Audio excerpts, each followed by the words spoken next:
In this, we are going to learn how to solve the inequality x minus 1 divided by x minus 2 greater than or equal 3.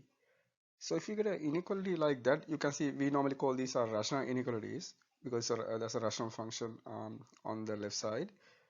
So there are several techniques to solve a problem like that. So we can use the most common technique. So most common technique is the sine diagram method. So we're going to use the sine diagram method. Sine diagram method. So let's see how we can use the method. So we have the inequality x minus 1 over x minus 2 greater than or equal 3. So in the sine diagram method, what we normally do is we're going to move all the terms to one side, normally to the left side. So to do that, we can subtract 3 from both sides. So that means we're going to get x minus 1 over x minus 2 minus 3 greater than or equal 0. So you normally need to have a 0 on one side when you use the sine diagram method. So the next one is to simplify the fractions. So this is normally a fraction addition simplification problem.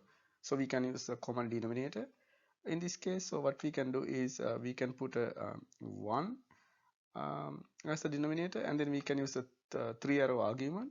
So we can multiply this way and then multiply that way and then multiply the bottom. So this is what we normally call 3a argument. So let's do that.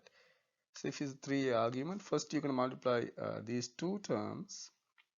So that means we're going to get 1 times x minus 1. I'm writing all the terms here just for clarification, and you can see that you don't want to write this 1 here. And then the next arrow is this way. So you can see when you multiply those two, you're going to get negative 3 times x minus 2. So that's the second arrow. And the third arrow is you multiply the bottoms. So you can see that you're going to get x minus 2 in this case. And then on the other side, you have greater than or equal 0. Now what we can do, we can distribute the top. So when distribute the top, I'm again writing all the terms. So you can see you're going to get x and then minus 1. And then from the second one, you're going to get negative 3x and then positive 6. So that's what you get. And in the bottom, there are no changes. So you're going to get that. So that means if you simplify the top, you're going to get like this.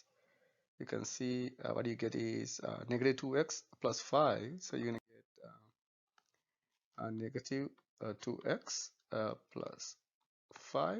In the bottom, you're going to see x minus 2 greater than or equal 0.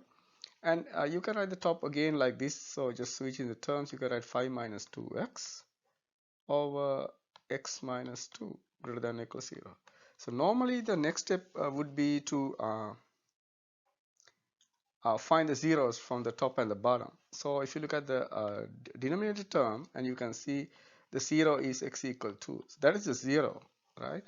And you clearly know that that cannot be because it's in the denominator, but we just get the zeros. That's from the top, and from the that's from the bottom, and from the top you can see the 0 is if you set this equal to 0, you can see that you're going to get x equal 5 half or 2.5. 2.5. So after you get those zeros, what we're going to do is we're going to create the sine diagram. So we draw a line and then put those zeros in the order. So we can see we have a 2 and then we have 2.5. So 5 half means 2.5. So that's the next one. We're going to put them on the number line. And then what we're going to do next is we're going to find the test points. So for test points, I'm going to use a t just for the test point. So we're going to pick the test point 3 on this side because 3 is on the right side of 2.5. Now what we're going to do, we're going to substitute this value into the complete factored version. So we have that already. So we're going to substitute the top and the bottom. So we're going to substitute the top and the bottom. That's how we do. So if you substitute 3 to the x value to the top, so you can see that you're going to get, if you put 3, you get 5 minus 6, so which is negative. Because 5 minus 6 is negative 1, which is negative, so you put the negative sign. We just need the sign. And then if you plug in 3 to the bottom, you get 3 minus 2, which is 1, so which is positive. So that means negative positive means when you divide negative with positive you get negative. That's what we call sine diagram. And then go with the same one. So you're gonna need a value between these two values. I can pick 2.1. That may be a good value. So if you plug in 2.1 to the top, you can see that you're gonna get 5 minus 4.2, which is positive. And from the bottom, you can see the 2.1 minus 2, which is positive. So positive means positive. And then for the other side, you can for that last one, you can get t equals 0. So if you plug in 0 for the top, you can see you get 5, which is positive. And if you plug in 0 to the bottom, you can see you get negative 2, which is negative. So positive negative means negative. Okay, so now what we're going to select what we need, and then we can see that um, now we need to check with the 2 and 2.5 in the solution set, but you can see that 2 is coming from the denominator, so that means x cannot be 2. So that means we're going to remove that, so it's an open circle because 2 cannot be in the solution set, because otherwise you're going to divide by 0.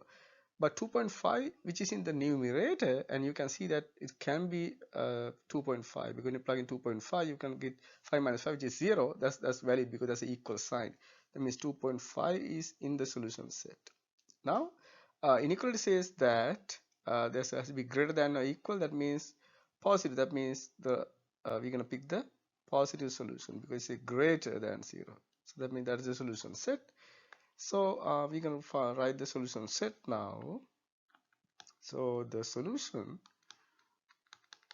is in the interval notation open to close 2.5.